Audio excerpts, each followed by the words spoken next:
good morning. Welcome to Share Across the Aisle podcast. I'm with Adam Swart, the founder of Crowds on Demand. And I'm excited to have you because there's a lot of stuff I want to cover about Crowds on Demand.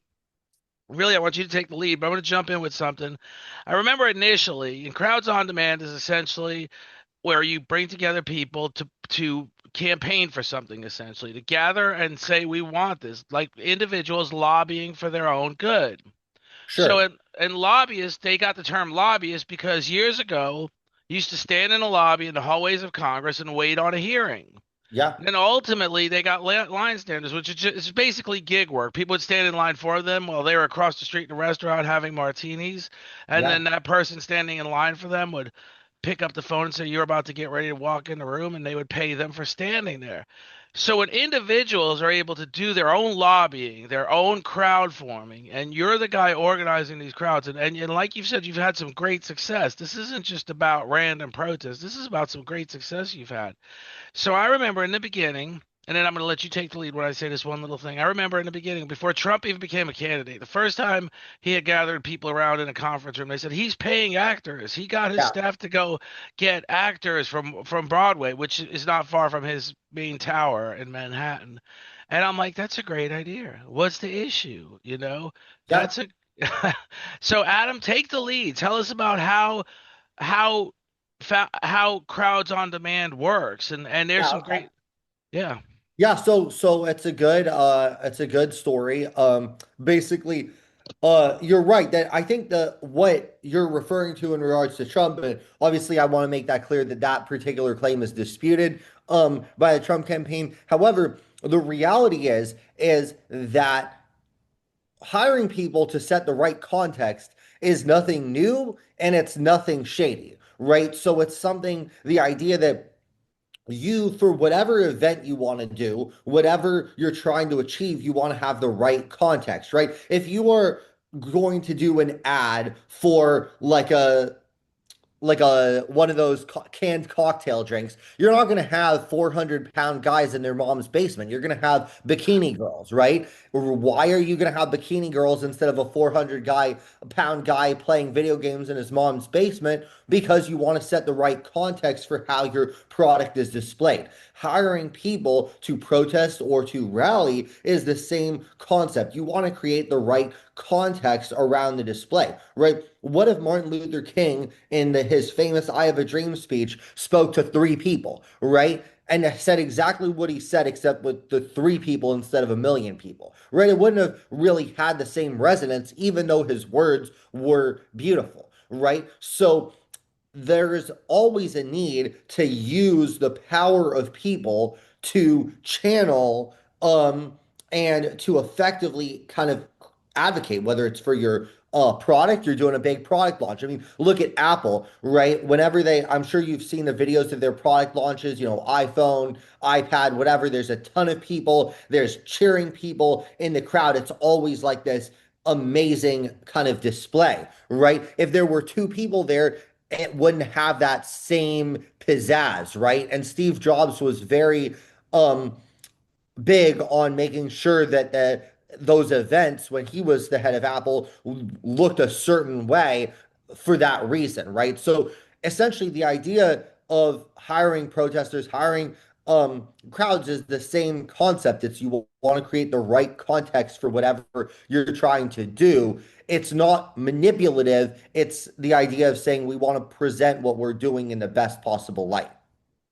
So and I agree with you. The Trump campaign disputed that. I wasn't bringing it up as something the Trump campaign did right or wrong. I was just saying I feel like it's a good idea. I felt like it was a good idea. You're starting off with minimal support. Yes. You don't, and Okay, they generally all do it. Like, I just want to be clear, that they all actually do it. Every campaign in some way compensates supporters, right? So I don't want to single out any particular campaign, but they all compensate supporters. And let me tell you how they do it. So some of them will directly pay supporters, right? But a majority of them, they'll use labor unions, right? They'll make the labor unions that endorse them. They'll say, you got to support. I was talking to a firefighter recently, and he told me that he was told he had to, even though he was more sort of moderate or more toward the Trump end, he said, I had to go to the Kamala rallies, right? Because my union said I had to go, right? So this is quite common. I mean, this unions tend to be more in the Democratic side. Church groups though regularly do this for Republicans, right? Like, those mega churches, the conservative mega churches, right? They will turn their people out for Republican candidates, right? Evangelical, Republican, Christian, conservative candidates, right? So this idea that, of course, no one wants to do a campaign launch with no one there. And essentially, campaigns will do a lot to make sure to guarantee that people are there. While the Trump campaign disputes that story about the paid actors, the larger point is that basically every campaign does this. It's just kind of part of how it works. Absolutely. And I all I was thinking about it was it's a good idea. I didn't realize before I just spoke with you that every campaign does this. And just the way you put it into context is really an incredible thing to think about. Like you said, you've got demand by your unions to show up for something you really don't even agree with. But Yeah. there's power in numbers. And there was There's power in always numbers. this launch. Also, I should say a lot of people show up at these events for like Instagram, right? In this era of social media, a lot of these like celebrities or wannabe influencers will go to protests because they think that that's what their fans want to see them doing. It's not because they care, right? I always joke about this, but during the BLM protests, for example, members of the Real Housewives of Orange County turned out to protest, right? Do you think the Real Housewives know anything about systemic racism or institutionalized racism, right? Of course not. They're just trying to flex for their fans, right? So the point being is that there are a lot of people most people who are going out to protest are trying to do other things. I mean, look at like some of the Vietnam War protests. I mean, look, I'm not trying to say that these people disagree with what they're saying. I'm saying that the primary reason that they got off their butt and spent 3 hours, 4 hours protesting, drove somewhere, parked somewhere, dealt with whatever the weather was not solely because of the issue, but because there was some other factor. So that's not a bad thing, but I think that there's efforts by some to label what we do as somehow bad because versus essentially this is just sort of how things work and it's just more akin to advertising. Well, I don't think what you do is bad. I think what you do is going to have incredible success. And as you get better, not necessarily that you're not the best at it, but as you start, like you said, now you're factoring social media, you're factoring in other avenues. It's going to change. Yeah, So it's important because, like I said, you have effective approaches on the government side, yeah, seeing to it that they get done what they want to get done. yeah, So on the individual side, one of the things. Um, like you said, we create movements from the ground up, something as simple as a local building or zoning issue. That's important. It's yeah, important to think of because I remember there was a boat dock that was going by my house, right? And I was getting that call that boat dock is that's not the best place for it. It was a public boat dock. Let me preface. yeah, It wasn't my particular boat dock. It wasn't my I don't even have a boat. But the idea of people are going to park their cars and take their boats out on this, yeah. It's a and reasonable thing. so the individuals that wanted it not there in another particular area were calling me. We need people. So you have this organization that could create that level of That's a people. great example of one of a smaller scale type of campaign that we do all the time, which is okay, in your instance, what we would do is we would call the city council, right? We would call the mayor, right? We'd call the board of supervisors, right? We would write emails, right? If there's a hearing about it, we'd show up at the hearing. We'd protest right? So what you want to do, especially in local government, like the lower the level of government, the less engagement, right? So if you think about national, big federal issue, there's a lot of engagement, right? Like the big issues like ICE raids or, tariffs or whatever. There's a lot of engagement, right? Whereas on this boat dock, right? Like who's going to show up about the boat dock other than probably the people? There's two groups, right, that matter, right? The people who live in the area who might not want the dock and the people who want the dock because they have their boats, right? So it's you guys are kind of squared up against each other, but local government, and I would say foolishly, but often will make its decision based on how many people are in the room. So if there's and what's interesting is that doesn't always account for the silent majority sentiment, right? So um let's just say there's 30 people that turn out for the boat dock and 10 people that turn out against it. More likely than not, the government is going to approve that boat dock, which is sort of stupid because they're going to be like, oh, well, there are more people in favor than not. But it's like that's a very biased sample of it. So, but that it does articulate the need for our services because even though it's stupid, local governments do really, especially local governments, consider that factor when they decide, okay, are we going to approve this boat dock or not? As just to use your example. Well, and I could give you other examples, and the fact of the matter is you're right that the service you're offering can change everything because that's one example. The boat dock didn't go where they had initially planned it to go. It went where the volume of people wanted it to go. It wasn't Yeah, we didn't want a boat dock. We wanted it in another area, and they said the land's too expensive, and yeah, it wasn't the land was too expensive. What it was the condos, the people that owned the condos in the area didn't want it there. They just wanted it, yeah, they didn't want it there. I'm So, sure. and there was other examples in Orlando. There was an example of Uber. There was a cab service that was very popular. They said that was popular, but Uber ultimately took over. They said, and the government decided they're just going to levy these fees on these Ubers that would make it more expensive than taking the yellow cabs. And young people protested in numbers, and Uber the fees were never leveled on Uber. So young people Well, got yeah, and Uber did exactly like our sort of approach. Um, well, what they use effectively, by the way, but most people don't have this avenue. But what they used effectively is they had a ton of users, so they're able to send you notifications on your app to contact the government. So, like, for the most part, the protesters that they provided were probably compensated in some way, but they had a ton of people who were just who showed who they used the app that was already popular. They'd be like, oh well, if you want to save Uber from doubling or tripling in fees, here, click this link to send an email to your congressman or to your in this case local elected official, right?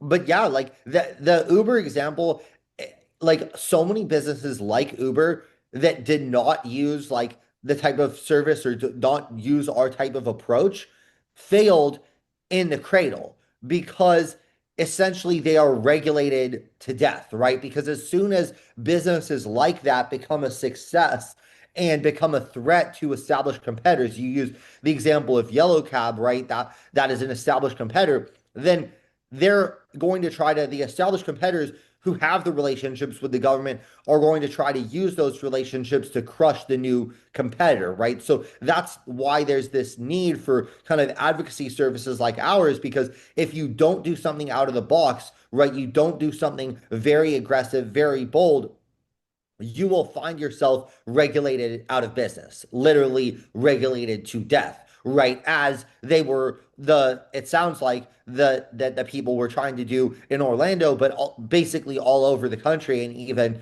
internationally, right? They were trying to essentially make it impossible to get an Uber. and if you did get an Uber, the prices would be higher because of the fees, not because suddenly That's Uber right. went up in price.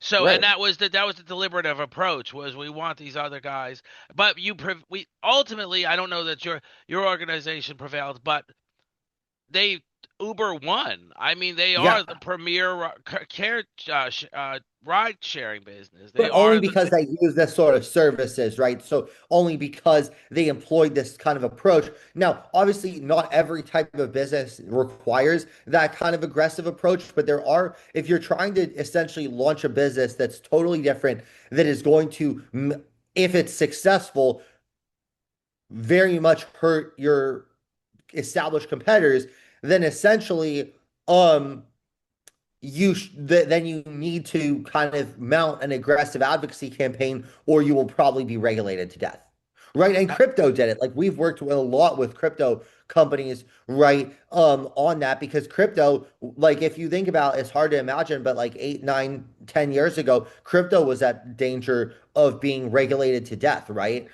They were like, we're gonna ban it, we're gonna like make it impossible to trade in cryptocurrencies, whatever, right? And actually, we did a number of campaigns with the cryptocurrency industry, and we still work with them in some ways, because that was necessary, right? We had to make the aggressive case to the people who matter that wow, we need this is a asset class that a lot of people have, and it is not going to be well received if they decide to regulate it out of existence.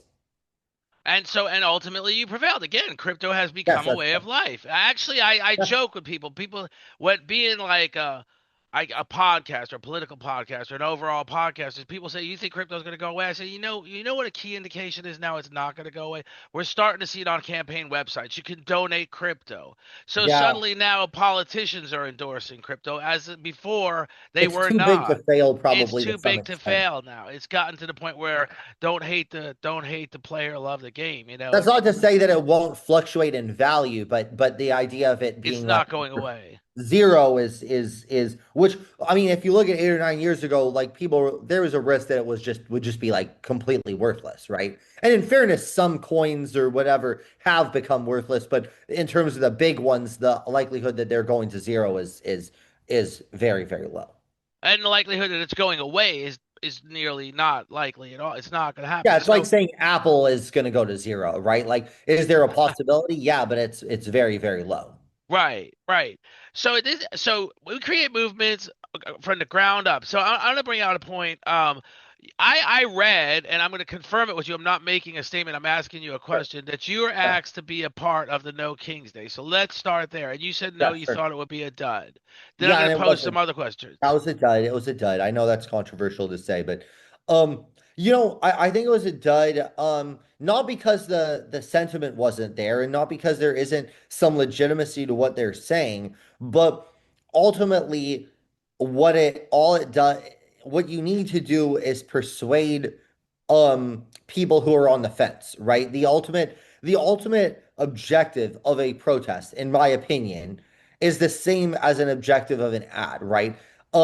So it's two objectives, right? I guess number one, to have people who are buying your product currently to buy more, and number two, to have people who are not buying your product or don't like your product to like your product, right? So protest serves the same example, right? So if you think about what you're trying to accomplish, um, the challenge is with no kings, good trouble, whatever you want to say, all these movements that have kind of emerged over the last 10 years since Donald Trump came on the scene, they've all sort of met, for the most part, the same result. Not to say that Trump hasn't been kind of reined in at times, but ultimately, if you look at over the past um 10 months that he's been in office, right?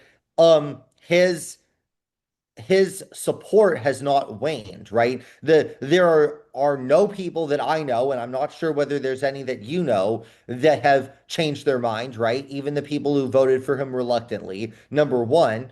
And number two, the polls bear that out, right? Even though his approval rating is going down, people are not regretting their vote, right? So the challenge with the No Kings is all it's doing, it's kind of galvanizing sort of the core Democratic base, which is kind of educated retirees, maybe liberal college students, young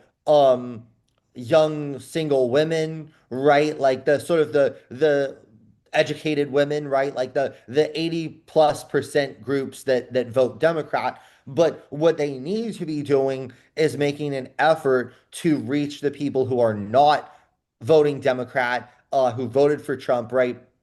And the reality is that this fails to do it.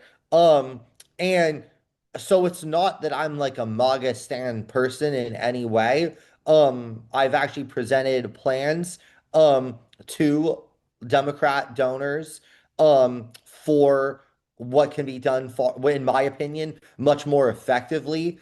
Um, if the goal is to rein in Trump's agenda, right?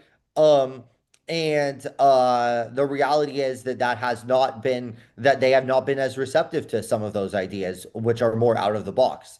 But you cannot fight this particular fight inside the box. You have to go around your core constituency and do a few things that are very, very outside the box if you're going to try to erode support, which is on the Trump side, which is necessary. So, and I completely agree. And here's what I think, and I'm going to ask you what you think of what I think. When you think of No King's Day, the first doom, that, like you said, it was a dud. You said it was a dud. I don't think it performed. I don't think it accomplished anything either. Yeah. The first reason it was doomed was because of the name. It was a direct shot above the bow of the Trump USS.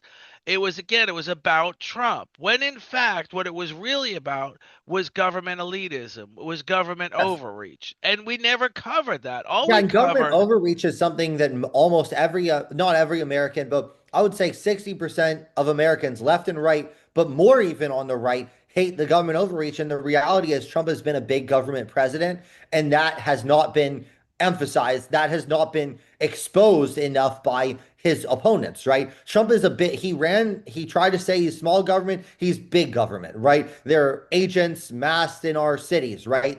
He's using the power of government against business, right? These are big government policies, right? These are the type of things you would expect Bernie Sanders to do, right? In regards to kind of threatening businesses and if they don't do things the way that he wants them to do it, right?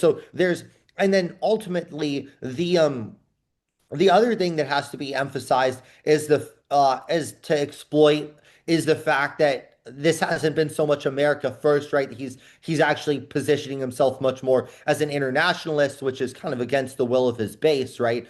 Um, and he's definitely kind of run things very much for the sort of wealthy Palm Beach crowd, right? The donor class, the Republican donor class, but not so much for the um kind of ordinary base of his party, right? Like my kind of the one thing that it's very controversial for me to say this, but um I will say it because it bears examining, is that one thing Republicans have very effectively invested in is to try to get to reduce turnout on the Democratic side. So take people who vote 80, 90% Democrat and get some of them to sit it out, right? So, for example, they've done this with excellence when it comes to black voters. I mean, and it has worked because the Democrats obviously have not done anything for black people in America, right? Like if you look at majority black neighborhoods, you're not really seeing any of the benefit of Democrat policies, right? So Republicans have done a great job of both kind of directly and indirectly on campaigns to try to reduce turnout among the African American community that is 80 plus percent Republican. Basically, they're not going to get that many black folks to vote Republican because it has such a bad reputation in the eyes of Black America. You might get some, but they got a lot of black folks to sit out, right? What the Democratic Party should be doing is doing the same thing for rural America, right? Because Trump, as you know, Republicans haven't done shit. Sorry for my language, have not it's done okay. much for rural America, right? So rural America is the Republicans' version of Black America, right? It votes 80 plus percent Republican, right? But they've got fentanyl problems, they've got meth problems, they've got all kinds of challenges, right?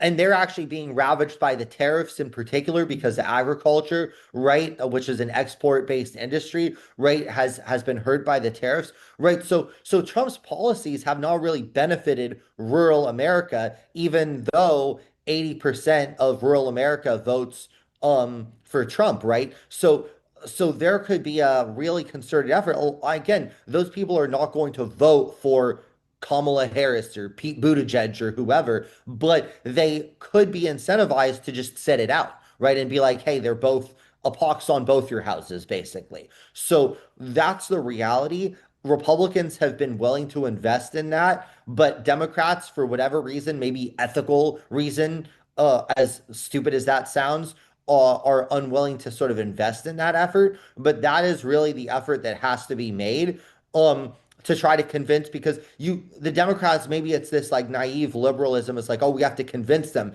to join us, but not everybody will join you. But some of the people might be like, okay, I'm gonna sit this one out.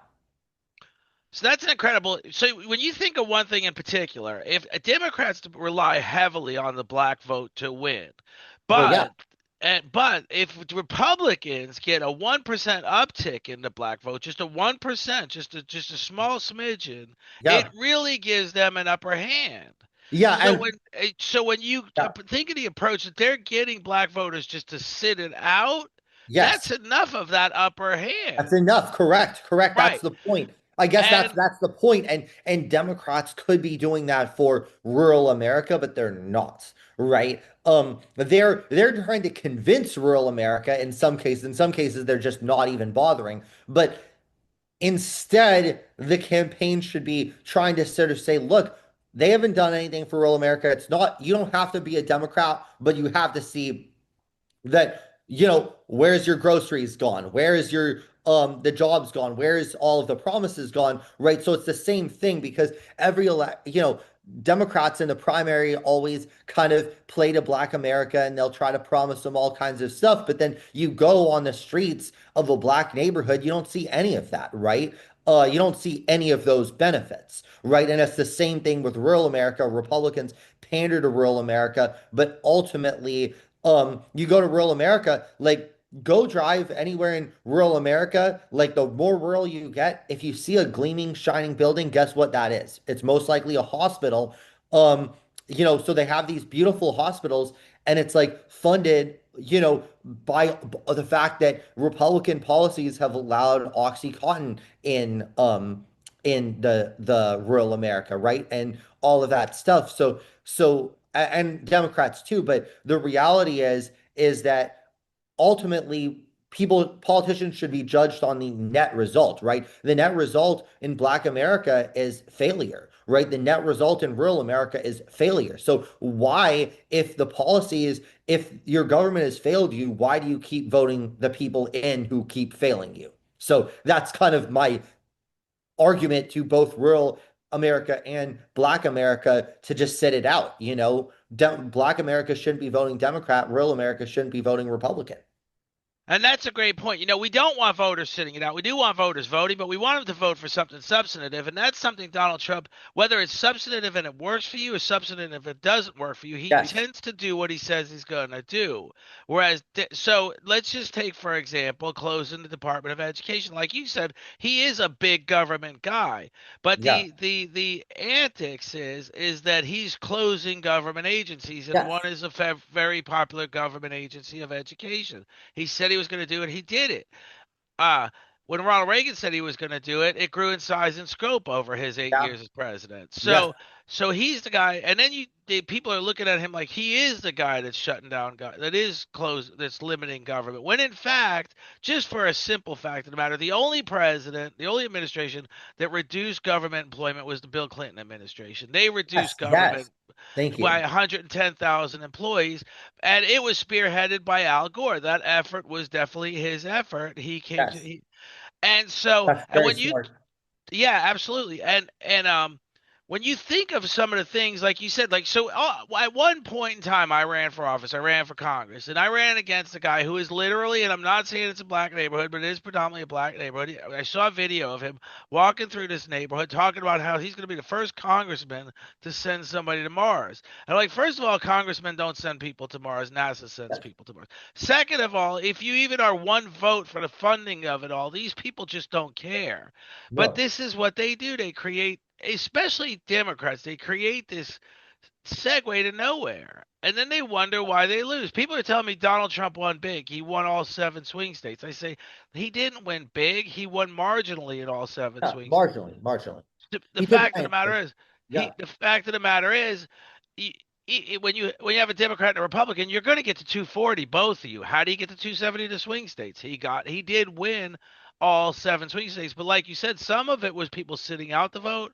Some of it was better the devil you know, because it even because Kamala had no presentation No, whatsoever, no. and Donald Trump went on uh his whole thing that, and we were concerned about Biden's well-being too. So she had 90 days to become president. But here's okay. So let me get on to it. We create movements from the ground up on something as simple as local building and zoning, which we talked about, or as complex as an international business dispute. Now, here's Yeah. something I want to point out. I wanted to create a movement, and I call Yes. Adam. I Uh-huh. call Adam Swart and I say, so here's the movement I want to create. Let me go by. I often do this thing where in Hollywood there's 6 degrees to Kevin Bacon, and in world finance I call it 6 degrees to Warren Buffett. So Yeah. so Warren Buffett once said in one of his shareholder meetings, it's no big secret. He was sitting at the dais and he said, "We just sent the government, Berkshire Hathaway, his company, sent the government a check for $5 billion for taxes. If only 800 companies did just that, no one else would have to pay taxes." And then you go down this rabbit hole where you say, well, there's 60,000 corporations in the Cayman Islands in a building called the Unger Building, where Yeah.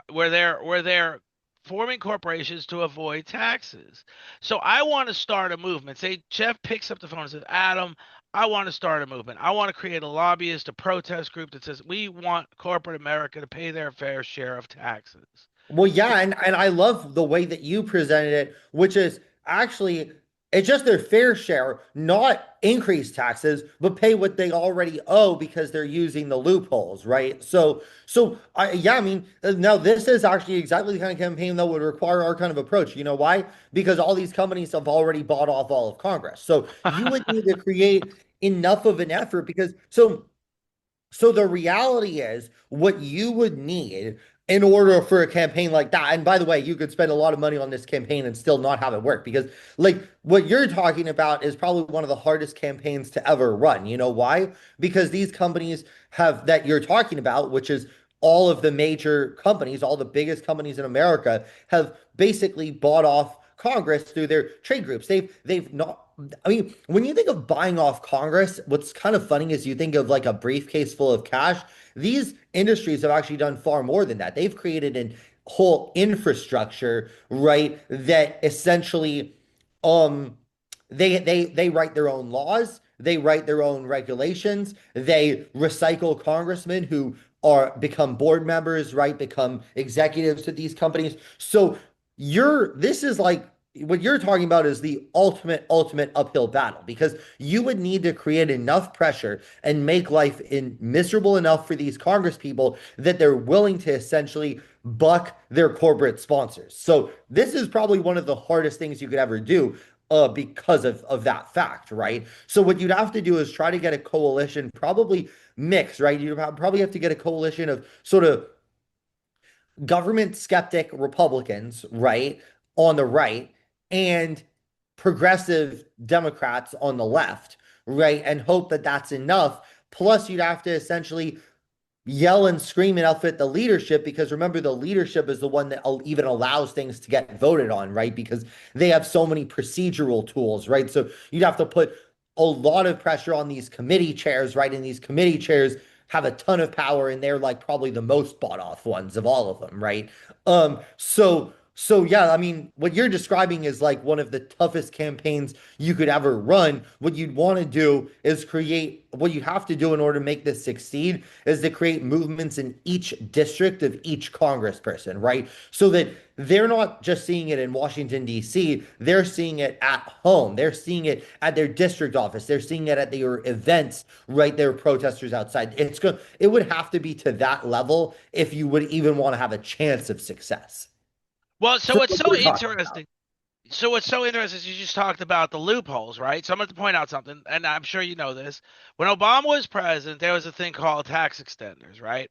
So Yeah. basically, it was an enormous amount of tax loopholes. Yeah. Mitt Romney got together with other senators and corporate leaders and said, "Look, the problem with these tax extenders is yes, Congress always votes to extend these loopholes. That's why they're called tax extenders, but they're always Yeah. temporary.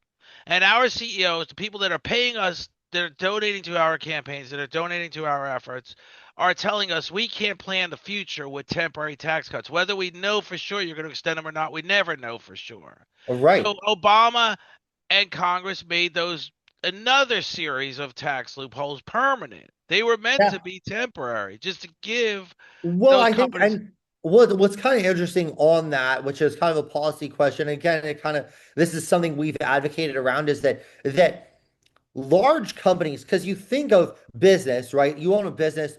Do you want regulation or do you not want regulation, right? Most businesses would say the smaller the business, the more they'd say, I don't want regulation. But the larger the business, they actually say, I do want regulation. I want regulation that I write that makes it hard for my competitors to comply with, that therefore helps me. Right. So what's kind of funny is that the other misnomer about us, and you seem so smart, so you're smart enough to know that this isn't true, is that people are like, oh, the big corporate interests hire us to essentially bully their adversaries, when in fact we tend to be hired by the smaller interests to essentially advocate, because we aren't like, if you're coming in with six, seven figures for a campaign, you can't buy off Congress. I mean, I say buy off, I'm not trying to say accuse anyone of something illegal, but like you can't buy off Congress even with seven figures, but you can launch an amazing advocacy campaign with seven figures. You see what I'm saying? So what Yes.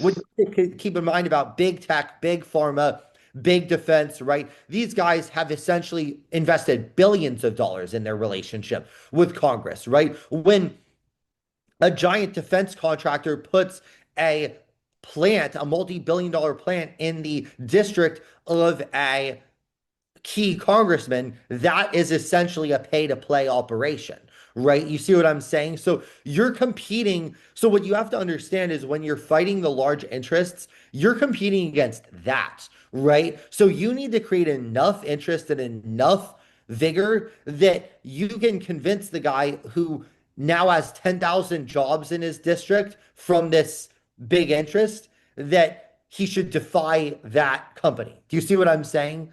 So it's And very, very and difficult.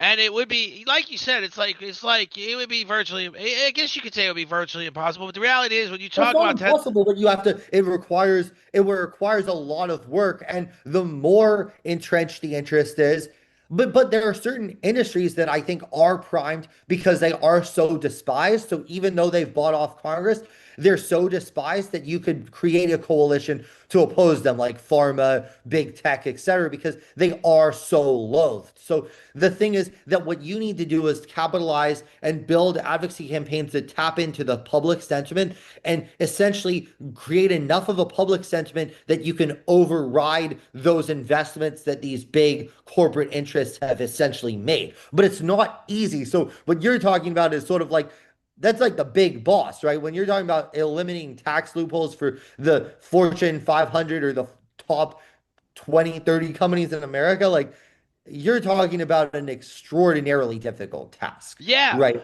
And like you said, on just to make a point on regulation, what's interesting about that point you just made is Jamie Dimon of J.P. Morgan made a statement. I'm okay with regulation. It's my Of course job he to is. navigate regulation.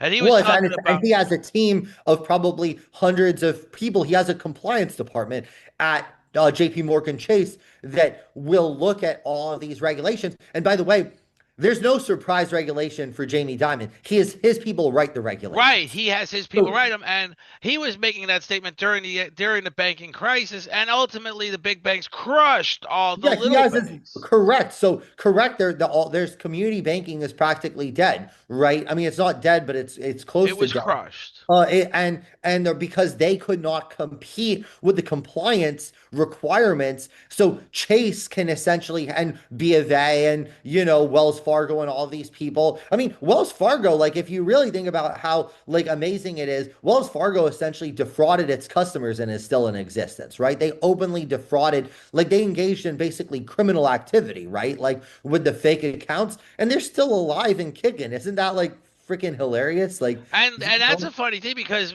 I'm Anyone sure even go to jail for that except no, like a no. teller or something? Like the lowest, it's all like it's ridiculous, right? But again, Wells Fargo writes its own rules. So these companies write their own rules. So they have, I mean, Wells Fargo has a giant lobbying team, by the way. They have one of the largest lobbying teams of any of the banks, right? Including community lobbying. They do community lobbying. They have state, they have national, right? They have this giant team, right? So therefore, they write their own regulations, right? And you know what?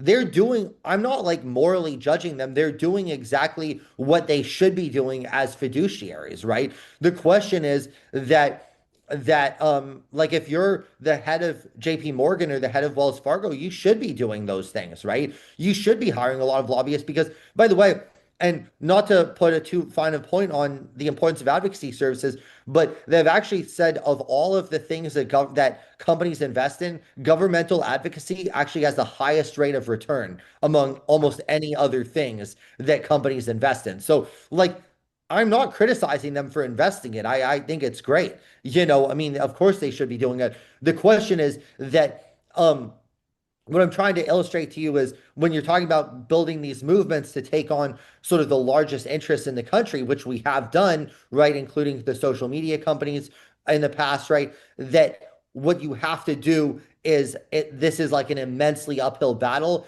And you're never ever going to win a full-on victory. You're going to win a strategic victory, right? You're going to win a victory of getting these regulations. You're going to get regulation victory of these concessions. You're never going to end the whole practice, right? Not in this country. It'll never happen. So It, part of it is people need to set their expectations right. Absolutely. Now, keep in mind something. When you talk about Wells Fargo breaking all the rules, right? Yeah. Before the jig was out, before it was out, again, I go back to Berkshire, but Warren Buffett, before it was out, before they got caught, Berkshire, Warren Buffett made a statement, I will never sell a single share of Wells Fargo. He knew how they were getting where they were getting. It's no Yeah. secret. He knew that. He literally, during his shareholder meeting, the once a year they call it the Woodstock Yeah, yeah, of yeah. capitalism, I'm kind he of a had hater the, of I'm he kind of had a Buffett hater, actually. I'll tell you. And yeah, you're right. He was one of, you're right. I totally forgot he was one of the biggest investors He there. was the big, and during his shareholder meeting, they call it the Woodstock of Yeah. capitalists. He had the Protested there many years. armored Yeah. the Wells Fargo armored car being pulled by a horse as part of the Yeah. display for the show. I mean, Yeah. he was, and he every insiders knew that their tellers were roping people into nine Of accounts that course. they never even Well, knew that's about, because I mean the management was in on it, of course, because of pressuring them, yeah, of telling them course. they're not producing enough. Well, So yeah. So you know your stuff, and the other fun fact about Warren Buffett that you might not know is that he also owns a company called Clayton Homes, which is I kind of know. like a yeah. So this is selling like poor people essentially like almost fraudulent real estate because what it does is the poor people they don't really know they don't really know better so that they sell on the depreciating part which is the prefab home but Clayton owns the land is my understanding right so typically when you own a home the appreciating part is the land right because as the country gets more crowded land goes up in value but the actual structure goes down in value right but typically the land goes up in value higher than the structure goes down in value. So the point is that Clayton Homes, the genius of it is they own the land. The poor sap who buys from them owns the structure. So they own the depreciating part, but they're like, oh, we own a piece of real estate. No, you don't. You own You own essentially a mobile home. you own a metal building. That's So it's gonna very, I mean, so I hate this like fake grandfather look that he's done, and we've held him accountable on a number of things. And he should be, and I think he's I mean, I almost like look, he's obviously a brilliant person, but I think what I don't like is this whole like nice grandfather act when he's actually like a ruthless business person. And I would just prefer that he would admit he's a ruthless business person rather than pretending to be this like kindly uncle. Well, and you know what's interesting about the Clayton's Home thing? Charlie Munger, his partner who died recently, Yeah, he donated $200 million to the University of Michigan to build dorms. They needed dorms, but there was one stipulation. He was like an architecture enthusiast. He had to do the architecture, and it's these buildings with these tiny rooms, windowless rooms, and just it's maze sad. of hallways. And I could see them buying up the commercial real estate that's going bankrupt and making converting those into homes. They're ultimately Of course. leading the way from philanthropy to actually profiteering on Well, the and the other commercial. thing that you have to keep in mind, and I'm not accusing them of this, but this is another practice that should be looked at, is what people will do is well, they'll pretend they're philanthropists, but they'll artificially hike up a stock valuation, their own stock, then they'll sell it at the peak. Again, this is like a discouraged practice, but they do it.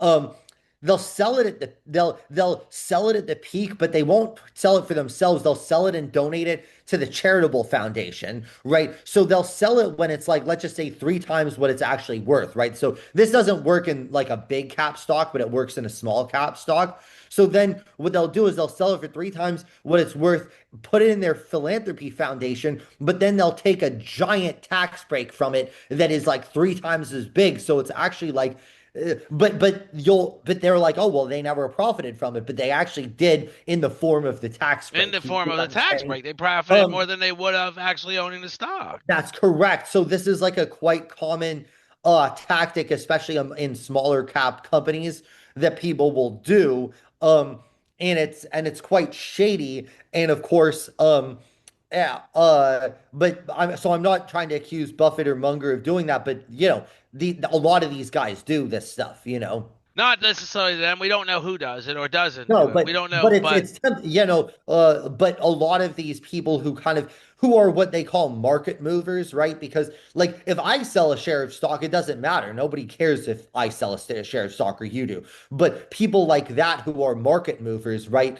They have the ability to move markets. So, but anyway, I mean, we're kind of we kind of we got off ventured topic off. We here, ventured off. So I want to but get back it's to on topic. So 12 years on, Adam continues to take a hands-on approach with all crowds on demands. Tell me, tell me what's some of your newest crowds on demands, if you can, if it's not top secret. Yeah, sure. Well, I will tell you my focus. Part of why I go, so I have, I like to give you full disclosure. There's basically three reasons I go on media, right? Reason number one is to make sure that, and reason number one and number two have not been necessary in your case, but it's to explain to the listeners that we don't like when people see riots and vandalism and all that on TV, that's not us, right? There's so much misinformation online. It's very critical that I like go out and sort of make sure that people know that. Number two is to talk about kind of the ethics of what we do, which we've talked about. Um, but number three is to kind of explain my vision of like where I want to go in the future, right? And my goal, as you can see, is like I'm somewhat of an institutional skeptic, right? So what I would love to do is take on the companies that are actually ruining things for poor people in this country, such as Coca-Cola and the fast food industry, right? That would be my like greatest vision is to take that on in my I would like love to like this is my dream campaign, so I always like say it in the hopes that someone will fund it. Is to take on these companies for what they've done, right? And by the way, it's the same to rural white America too, but their marketing to Black America is so pernicious that it deserves examination, right? Like if you go watch a McDonald's ad, it's like half the ad, it's like with Black people in it. So they're really trying to target their poisonous. I mean, okay, I'm not going to say poisonous. Sorry, take that back. But products that are just Unhealthy. very, Unhealthy. very unhealthy and addictive, right? So I can say addictive because there's these products have chemicals in them that are trying to get you to essentially crave more of it, right? Um, there's even somebody I work with who is like, grew up in that community, and she's like, this is addictive stuff, right? And she knows it's evil and she knows it's addictive, but she actually can't resist eating it, right? So this stuff is like evil. It has to be held accountable. And some of these companies have used this sort of ESG nonsense. They're like, oh, well, we have a Black lady on the board, so we're not racist. It's like, yeah, but your product is responsible for diabetes, cancer, heart disease that is affecting the poorest people and disproportionately people of color in this country. And also, by the way, Coca-Cola, I think Latinos as well are particularly impacted. I think there's actually Coca-Cola sells more in Mexico even than in the United States at this point, like the actual cola product. So we're talking about like a kind of nasty industry that really should be reined in. Um, and at minimum, what I would like to see is to have like the smoking style warnings on each of the McDonald's or Coca-Cola products, right? So even if I'm a big believer in freedom, so I don't necessarily believe they should be banned, but I believe that you should have smoking style labels on those products, right? And so part of why I do this is to is to explain kind of my vision of like the type of campaigns I want to do.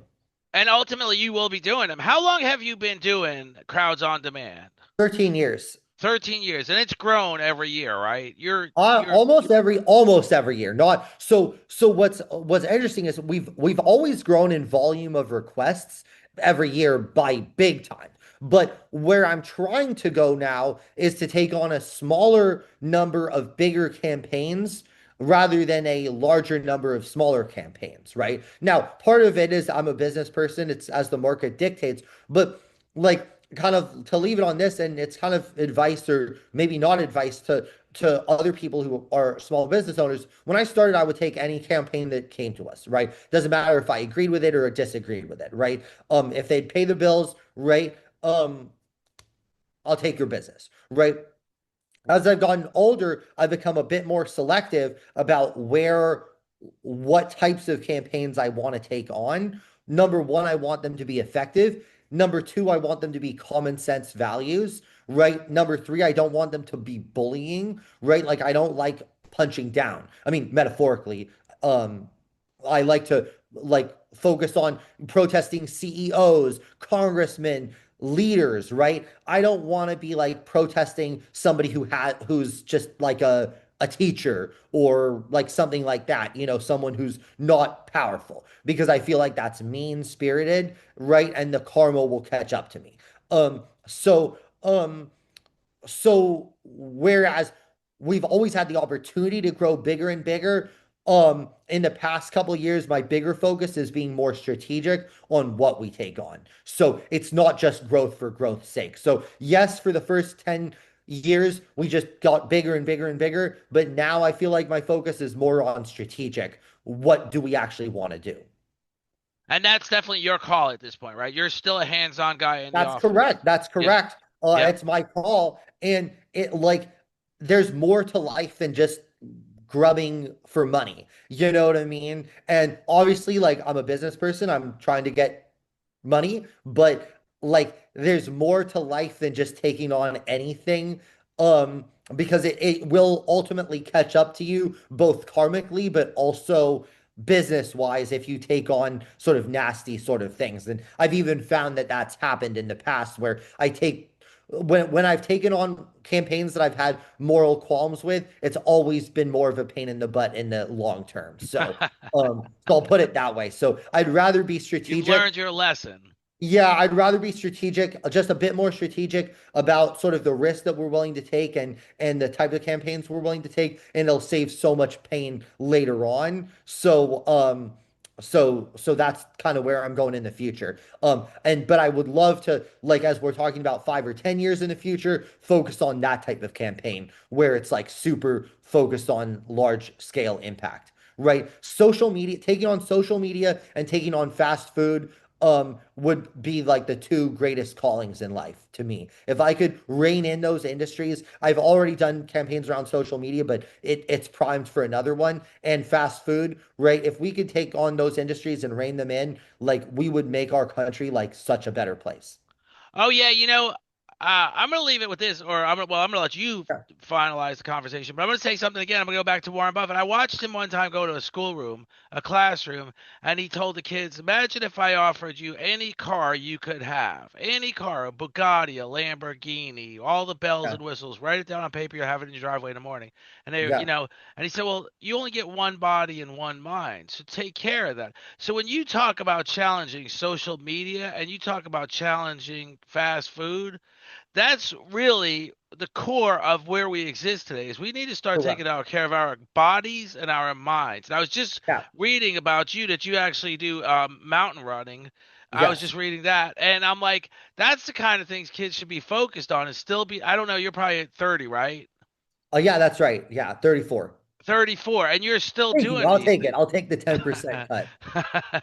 And you're still doing these things. That's the kind of things, whether we get those labels on Burger King boxes or McDonald's boxes, whether we get those labels on soda, and whether we even get some sort of awareness about social media, because Yes. it can be demoralizing mentally. It can be really It destructive is. Well, mentally. that's what the studies have shown over and over and over again in every group, particularly the younger, but even the older. I've seen so many people's brains get rotted. I've even sometimes when I've scrolled on Twitter too long, I feel my own brain rots. And I think I'm a fairly savvy person, and I feel like my own brain rots when I spend more than like 5 minutes on Twitter. So that's how I know. And like I'm like not even that impressionable of a person. So if it's doing that to me, then I can only imagine what it's doing it to other people. And the studies have borne that out. Social media, fast food, let's get our country focused on health, wellness, and like let's like stop these addictions. So if I can run campaigns to raise awareness about that, like that would be the honor of my lifetime.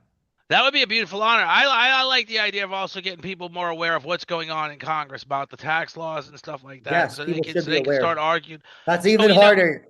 it's That's like you even said, harder. virtually impossible, They make really. it complicated because they want it complicated. They So want it. Yeah, they're the ones that create the regulation because we can't navigate it. They can. yeah, but there And should be pressure on it. I agree with you there. And So that's and anytime you get into those campaigns, if you want to talk to me, you're always welcome on the show, Adam. got I it. think it's been an incredible conversation. I love what you do, Yep. and it's a great thing. Like you said, there's nothing destructive about it. You're creating campaigns and you're creating rallies that are constructive, not destructive, and Got it. that's what we need happening in America more and more and more and more.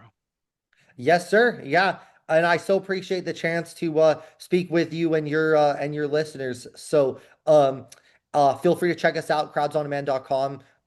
And I really appreciate the conversation, and I hope it's not the last one. I hope to chat It with will you. not be the last one. I assure you. I will be emailing you, and if you want, you can shoot me an email right now at and send me your phone number, Jeff1967 at CFL. I'll send it to you in an Yeah, email. send it off. Yeah, that's Yeah, perfect. yeah, And I would love to have your number and stay in touch. So, got it. look forward to speaking to you again, Adam. Adam Swart with Crowds on Demand, and he's doing an incredible job, and he's having incredible success stories. So think about using his services, not only just listening to him on the podcast, but crowdsondemand.com, right? Yep. Thanks for your Uh, time. Thanks, Have a good Adam. one. Talk to you soon. Bye.